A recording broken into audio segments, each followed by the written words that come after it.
안녕하세요, 마마님들. 제가 여기 키친에서 요리하는 영상을 많이 찍다 보니까 제가 사용하는 기물에 대한 질문을 굉장히 많이 받아요. 또 얼마 전에 프라이팬에 대한 얘기를 좀 해주신 마마님이 계셔서 오늘은 제가 즐겨 사용하는 팬 종류를 소개해 드리려고 합니다. 일단 세 가지 종류를 설명드릴 수 있을 것 같아요. 이렇게 주물이 있고, 황동색 나는 구리가 있고, 이렇게 은색으로 반짝반짝하는 스테인리스 스틸이 있을 것 같아요. 그래서 이 세 가지의 재질에 대한 장단점하고 어떻게 쓰시는 게 좋은지 얘기해 드리려고 합니다. 우선 주물을 먼저 얘기를 해볼까요? 가장 쉽게 여러분들이 보시는 거는 중국집에 가면은 이렇게 무쇠 냄비에 계속 이렇게 볶잖아요. 근데 그거는 철 덩어리 그대로예요. 길이 한번 잘 들면은 평생 쓸 수 있다고도 하지만 어느 정도만 쓰지 않아도 녹이 쓸 수가 있어요. 중국의 가정에는 이런 무쇠 웍 하나씩을 항상 가지고 있는데 그 웍으로 데치는 요리부터 볶는 요리, 찌는 요리까지 전부 다를 해요. 그래서 매일매일 쓰기 때문에 거기는 녹이 쓸 염려가 없겠죠. 하지만 한국 요리에서는 그렇게까지 매일매일 뭐 지지고 볶고 하지 않기 때문에 그런 단점을 보완하기 위해서 르크루제도 그렇고 스타우브도 그렇고 지금 제가 오래 쓰고 있는 이 무쇠라는 한국 주물 브랜드도 그런데 에나멜 코팅을 해요. 녹이 쓸거나 인체에 새로운 그런 철 물질이 나오는 걸 좀 방지하기 위해서 매끈매끈하게 에나멜 코팅이 되어 있어요. 근데 이게 벗겨지지 않느냐 뭐 이런 얘기도 많으신데 주위에서 잘 쓰시면 벗겨지지 않아요. 아시겠지만 뭐 철수세미나 새로 된 조리용품 이런 걸로 계속 막 긁거나 물리적으로 힘만 주지 않으면 쉽게 벗겨지지는 않아요. 저는 이 무쇠라는 브랜드를 거의 5년 넘게 쓰고 있는 것 같아요. 이렇게 Y자로 된 이 24cm 팬하고 또 직사각형 이 로스팅 팬은 집에서부터 굉장히 잘 쓰고 있고 베비스의 키친에서도 서비스 시간에 계속 올려놓고 빵이라던가 이런 것들을 계속 구워내는 용도로 쓰고 있어요. 보시다시피 무게가 있는 게 조금 단점이긴 해요. 그리드가 있어가지고 스테이크 구울 때 표면에 맛있는 이 그릴 자국을 내기 위해서 쓰는 뭐 이런 팬도 있고 계란 프라이나 팬케이크를 하기에 딱 좋은 4구짜리 팬도 있어요. 가끔은 미니 전을 만들 때도 써요. 우리나라는 삼국시대 이전부터 철기 문화가 있었던 거 아시죠? 예전 가야나 신라의 지역이었던 고령 이런 쪽에 가면은 철기 문화의 잔재도 굉장히 많이 볼 수 있는데 이 무쇠라는 브랜드는 그 지역에서 나오는 한국 무쇠를 가지고 만들고 또 에나멜 코팅을 해서 다양한 브랜드의 주물 팬을 써봤지만 팬만으로는 최고가 아닌가라는 생각이 들어요. 저 너무너무 잘 사용하고 있고요. 밥을 하잖아요. 그러면 누룽지가 너무너무 맛있게 돼요. 그러니까 크러스트가 완벽하게 되기 때문에 저는 사실 누룽지가 먹고 싶다 그러면 찬밥 있잖아요. 여기 바닥에 쫙 깔고 약간의 수분을 분무기로 뿌려가지고 꾹꾹꾹 눌러놓은 다음에 약불로 해서 오래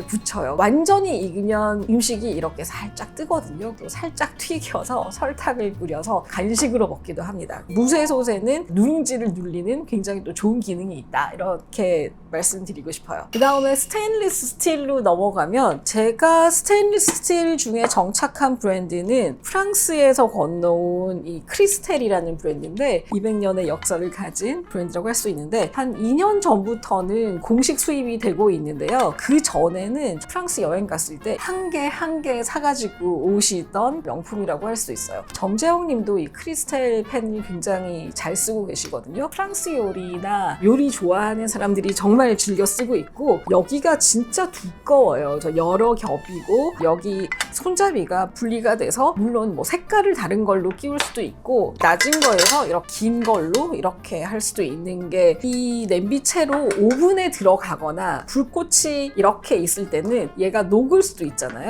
그리고 팬이 크기 때문에 옆에랑 이렇게 부딪힐 수도 있는데 이런 손잡이를 뺄 수 있다는 거 굉장히 장점이지만 화상을 입을 수 있으니까 그건 이제 굉장히 주의하셔야 되는 부분인 것 같고요. 이 친구는 뚜껑도 굉장히 여러 종류예요. 이렇게 돔 형태로 불룩한 게 있고 납작한 게 있어요. 근데 이 납작한 거는 쌓아 놓을 수 있어서 편한 것 같기도 하고 28cm인데 얘는 뭔가를 구운 다음에 와인을 넣어서 플람베를 하고 거기에 뭐 생크림을 넣어서 뭉근하게 크림 소스나 토마토 소스 같은 그런 소스를 만들기 굉장히 좋아요. 좀 작은 사이즈는 집에 놓고 쓰고 있어요. 오늘 안 가지고 왔는데요. 이거는 스텐 웍이에요. 스텐이 무거워서 웍까지 이렇게 갸우뚱하실 수도 있는데 저는 이 친구를 진짜 잘 써요.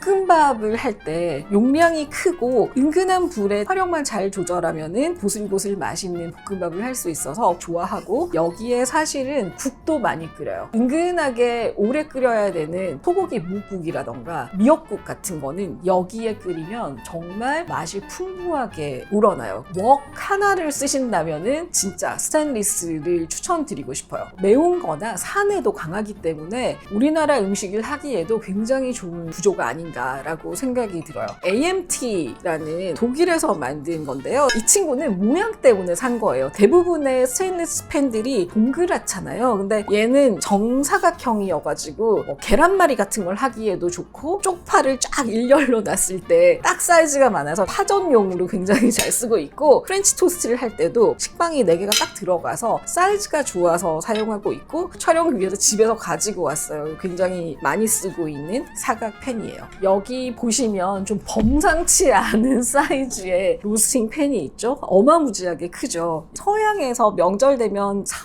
5kg 되는 그런 칠면조를 굽는데 이제 그득하게 올라가는 사이즈고 양갈비 웩이나 뼈 있는 등심, 덩어리 고기, 통구이 같은 거 하기에 적당한 사이즈고 얘는 드부이에라는 브랜드인데요. 프랑스 구리 쿡웨어의 양대 산맥이라고 할 수 있는데 우연히도 이 드부이에와 모비엘은 1830년에 만들어졌어요. 얼마 전에 프렌치 수프 영화 얘기했잖아요. 그 영화의 배경은 1885년이라서 구리 냄비가 이미 시판이 된 상태에서 요리 연구가 얘 집에는 다양한 사이즈의 이 구리 냄비가 있었다. 대부분 이 구리 냄비는 제 키친처럼 오븐 위에 벽에 S자 고리를 해가지고 이렇게 걸어놨잖아요. 사실 이건 인테리어 소품처럼 사용하시는 분도 있는 걸로 제가 알아요. 클래식한 유럽의 키친의 룩을 완성하는데 굉장히 좋은 도구처럼 보이긴 하지만 실용적인 의미도 있어요. 안쪽에 뭐 서랍장이나 이런 데 들어갈 때 사실 포개 놓기도 쉽지 않고 무거워서 이게 한번 쌓이면 꺼내기도 쉽지 않을 거예요. 눈에 보기 쉽고 쓰기 쉽게 벽에다 걸어 놓는데 다운튼 애비라는 예전 영국 드라마 혹시 아세요? 여기 보면 어마무지하게 큰 키친이 나오는데 그 벽 한 면이 이 구리 냄비를 다 걸어 놓고 팬은 또 이렇게 쌓아 놓고 그런 키친 장면을 보실 수가 있어요. 그래서 저도 걸어놓고 한 번씩 쓰는데 제가 이제 가져와서 또 설명을 해드릴게요. 근데 구리의 가장 단점 중에 하나는 무겁다는 거예요.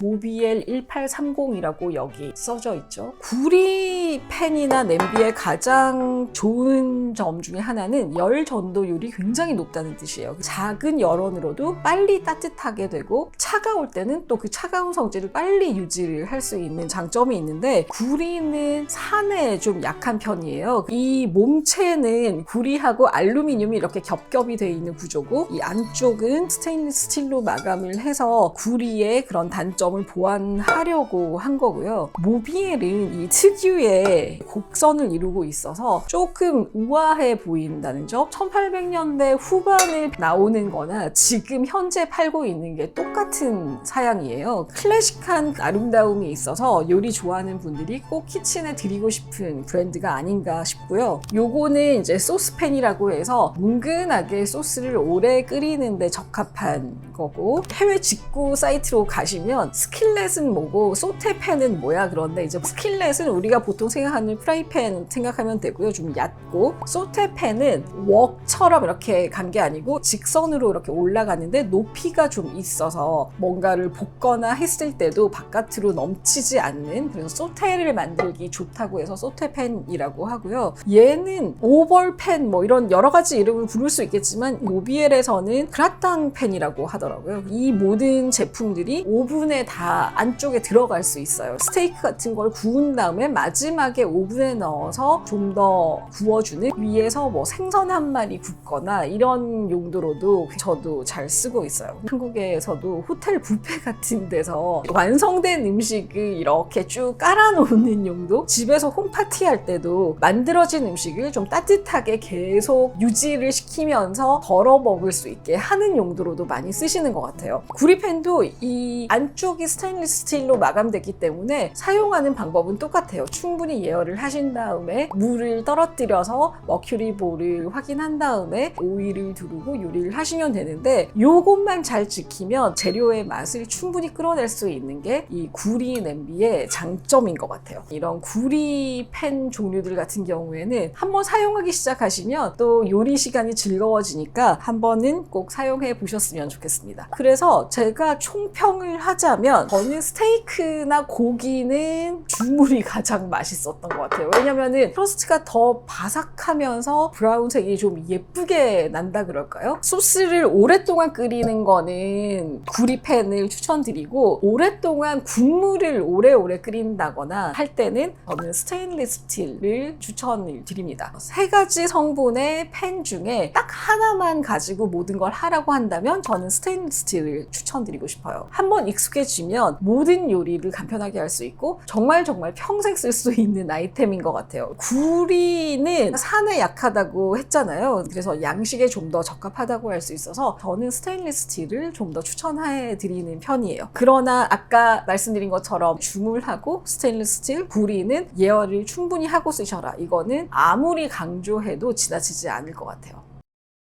자, 그래서 스텐팬을 어떻게 하면은 정말 잘 쓸 수 있냐 궁금하실 것 같아서 제가 간단하게 계란 후라이와 두부를 구워보려고 합니다. 한번 따라와 보세요. 먼저 얘기를 하자면 중불에 3분은 꼭 예열을 하셔라. 그 다음에 물을 떨어뜨려 봐서 이 테스트를 한 다음에 기름을 둘러서 기름이 팬에 쫙 코팅이 될 때까지 기다린 다음에 재료를 넣으면 됩니다. 따뜻한 상태에서 기름이 들어가야 이 표면에 막이 완벽하게 입혀질 수 있어요. 그래서 처음부터 기름을 두르시는 게 아니라 기다리셔야 돼요. 근데 아까 구리팬은 인덕션에는 적합하지 않아요. 모비엘에서는 인덕션용 코일이 나와요. 그래서 그 코일을 밑에다 깔고 기존에 쓰시던 구리 냄비를 얹으시면 인덕션에도 사용이 가능하다고 하는데 굳이 적합하지는 않다. 그리고 구리팬들은 식기세척기에도 들어가면 안 된대요. 그래서 식기세척기 안에 들어가는 특수한 회제들하고 뭔가 반응을 할 수 있어서 들어가면 안 된다는 점. 그래서 제가 스테인리스 스틸을 제일 추천하는 거는 인덕션에도 되고 오븐 안에도 들어가고 불꽃 위에서도 너무 잘 되기 때문에 적극 추천드립니다. 아직 멀은 것 같아요. 그냥 감으로 물을 한번 떨어뜨려 볼게요. 이거 완전히 예열이 잘 됐어요. 테스트가 끝나셨으면 불을 잠깐 끄고 기름을 둘러줄게요. 자, 보세요. 기름이 쫙 펴지는 거 보이시죠? 막 팬을 흔들지 않아도 얘가 알아서 이렇게 펴지는 거예요. 이때 불을 또 켜가지고 완벽하게 모든 표면이 기름으로 커버가 될 때까지 또 조금만 기다려줄게요.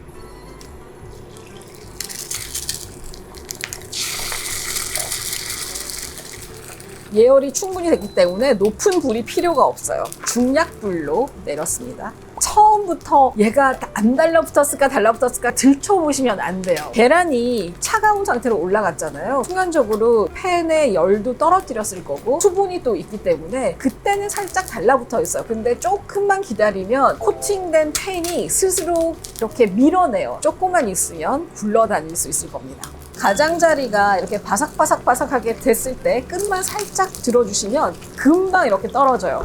너무 굴러다녀서 지금 이거 옮겨보면은 밑에 남은 게 없죠. 지금 기다리는 게 진짜 관건이다 라고 말씀드리고 싶어요. 근데 절대로 불을 너무 세게 가져가시면 안 돼요. 그러면 요 가장자리나 이런 데가 기름이 탈 수가 있거든요. 근데 기름이 타면은 건강에 진짜 좋지는 않기 때문에, 그리고 스텐팬 자체가 열을 굉장히 오래 잘 유지하고 있기 때문에 너무 세게 안 가져가셔도 돼요. 말돈 소금만 조금 얹어가지고 한번 먹어보겠습니다. 시트는 바삭바삭한데 안에 촉촉 찔러지고. 뭔가 맛이 좀 다른 것 같지 않아요? 네. 집에서 드시는 거랑 한번 또 예열을 해보겠습니다. 스텐팬은 한 번 오일로 코팅을 하고 나면은 세제로 씻어내기 전까지는 그 맛이 그대로 유지가 되기 때문에 기름만 조금만 보충해서 다음 거 구워 보셔도 돼요. 기름을 조금만 더, 이제 퍼지는 속도가 아까보다 더 빠르죠. 쫙 펼쳐지고 있어요. 알아서 두부를 올려보겠습니다. 올렸을 때 처음에 이 소리가 나야 돼요. 잘 되고 있나 아닌가 계속 뒤쳐보시면 절대로 안 돼요. 겉면이 어느 정도는 딱 익어서 막이 씌워질 때까지는 기다리셔야 돼요. 그거를 못 기다리기 때문에 스텐팬 쓰기가 어렵다고 하실 수 있어요. 얘가 밑바닥이 어느 정도 익을 때까지 그냥 둘게요. 궁금하셔도 절대로 뒤적이면 안 됩니다. 그리고 처음에 두부가 표면의 온도를 낮췄을 텐데 온도가 좀 올라갔다 싶으면 중약으로 맞추고 있어요. 한번 살살 뒤집어 볼까요? 떨어져요. 두부들이 움직이죠? 춤을 추기 시작하고 밑에 붙어 있지 않아요. 금방 뒤집었는데도 이제는 팬이 코팅이 잘 돼서 두부들이 막 이렇게 춤을 추고 다녀요. 미끄러지는 두부들을 그릇으로 한번 옮겨볼게요. 진짜 맛있어요. 그쵸? 이게 소금만 뿌려 먹는 건 처음인데 음. 진짜 맛있어요. 그러니까요. 고소하고. 강릉 이런데 두부 전문점 가면 진짜 그냥 들기름이나 참기름에만 구워서 그런 데 가면 이런 맛인데 근데 이게 더 맛있어요. 그럼 제가 오늘 이렇게 구리 주물 스텐팬에 대한 장단점도 알려드리고 계란 프라이도 해보고 두부도 구워봤는데요. 생각보다 간단한 수칙만 잘 지키시면은 타지 않고 눌러붙지 않고 맛있게 해드실 수 있으니까 꼭 한번 따라해보시면 좋겠고요. 세척 방법에 대해서도 많이 궁금해하실 텐데요. 뜨거운 상태에서 바로 차가운 물을 확 끼얹거나 그러지 않으시는 게 좋아요. 우리도 그렇잖아요. 막 냉탕 온탕 왔다 갔다 할 때 피부도 아프고 하듯이 기물도 마찬가지인데 어느 정도 미지근해진 다음에 물에다가 베이킹소다를 풀어서 이렇게 담궈 두세요. 주물도 마찬가지고 구리도 마찬가지인데 베이킹소다와 세제를 살짝 푼 미지근한 물에 좀 오래 담가 두시면 스폰지만으로도 살살살 밀리거든요. 뭐든지 약간 천천히 하셨으면 좋겠어요. 너무 막 철수세미로 빡빡빡 미시면 모든 게 다 망가지니까요. 천천히 긴 호흡으로 쓰시면 오래오래 쓰실 수 있을 거라고 생각합니다. 장단점이 뭔지 알려드렸거든요. 특장점이 또 다 다르니까요. 하나씩은 구비해 두시고 음식에 따라서 다른 종류를 쓰시면서 요리하는 즐거움을 느껴보시면 좋겠습니다. 오늘도 시청해 주셔서 감사합니다.